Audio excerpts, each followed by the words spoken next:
မင်္ဂလာပါပရိသတ်ဘုန်းကြီးဒီနေ့မှာတော့စိတ်ကြောင့်ဖြစ်တဲ့ဝေဒနာဆိုတဲ့ခေါင်းစဉ်နဲ့ဟောပါမယ်လောကကိုကြည့်တဲ့အမြင်နှမျိုးကောင်းသောအမြင်ဆိုးသောအမြင်တင့်တယ်သောအမြင်မတင့်တယ်သောအမြင်အဲ့အမြင်တွေကဘာကြောင့်ဖြစ်တာလဲစိတ်နေသဘောထားကြောင့်ပဲဖြစ်တာတင့်တယ်စွာလက်ခံတတ်တဲ့သူမျိုးဆိုရင်စိတ်ဆိုးစရာလည်းမရှိဘူးစိတ်ပြက်စရာလည်းမရှိဘူးမုန်းစရာလည်းမရှိဘူးမကြိုက်စရာလည်းမရှိဘူးတာမန်ပဲလက်ခံလိုက်မယ်မတင့်တယ်တော့နှလုံးသွင်းနဲ့ရှိတဲ့သူကတော့မြင်တိုင်းစိတ်ဆိုးတယ်မကြင်မနှက်ဖြစ်တယ်ကြားသမျှကိုစိတ်ဆိုးတယ်မကြင်မနှက်ဖြစ်တယ်ပြင်းမာတယ်ထိတွေ့သမျှကိုမကြင်မနှက်နဲ့တုံ့ပြန်တယ်အဲ့ဒါမတင့်တယ်တော့နှလုံးသွင်းနဲ့ခံယူတဲ့ပုဂ္ဂိုလ်ဒါတွေဘာကြောင့်ဖြစ်တာလဲဒီစိတ်နေသဘောထားကြောင့်ပဲအကောင်းမြင်တာလေစိတ်နေသဘောထားကြောင့်ပဲအဆိုးမြင်တာလေစိတ်နေသဘောထားကြောင့်ပဲအေးချမ်းတာကလည်းဒီစိတ်နေသဘောထားကြောင့်ပဲပူလောင်တာကလည်းဒီစိတ်နေသဘောထားကြောင့်ပဲပျော်နိုင်တာကလည်းဒီစိတ်နေသဘောထားကြောင့်ပဲမပျော်မရွှင်နဲ့မနာလိုမှုတွေများပြီးတော့ဖြစ်နေတာလေဒီစိတ်နေသဘောထားကြောင့်ပဲကုသိုလ်စိတ်တွေပွားနေတာကလည်းဒီစိတ်နေသဘောထားကြောင့်ပဲ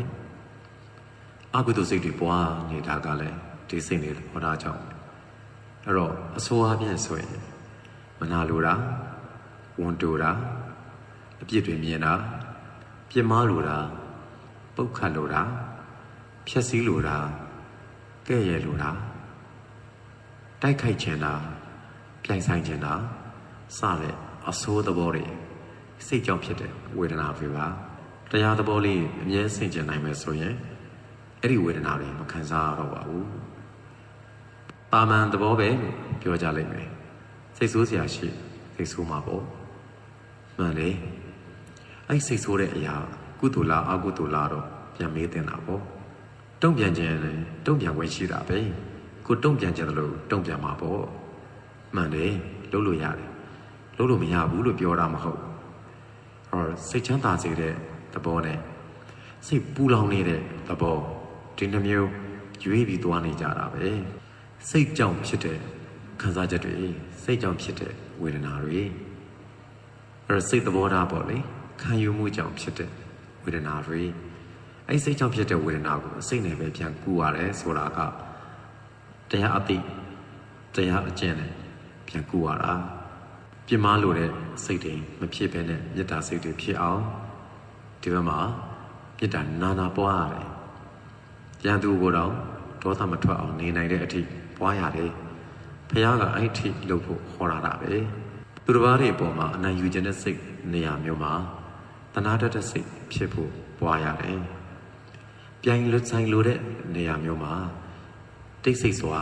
ဤစေးစွာနေတတ်ဖို့ကြိုးစားရတယ်။သူများဂုဏ်ကျေးဇူးကိုချေဖျက်မဲ့နေရာမှာချီးကျူးတတ်အောင်ဝမ်းသာတတ်အောင်ကြိုးစားရတယ်။မကြေမနက်တွေနဲ့လိုချင်မှုတွေများလာမဲ့နေရာမှာလိုချင်မှုမရှိဘဲနဲ့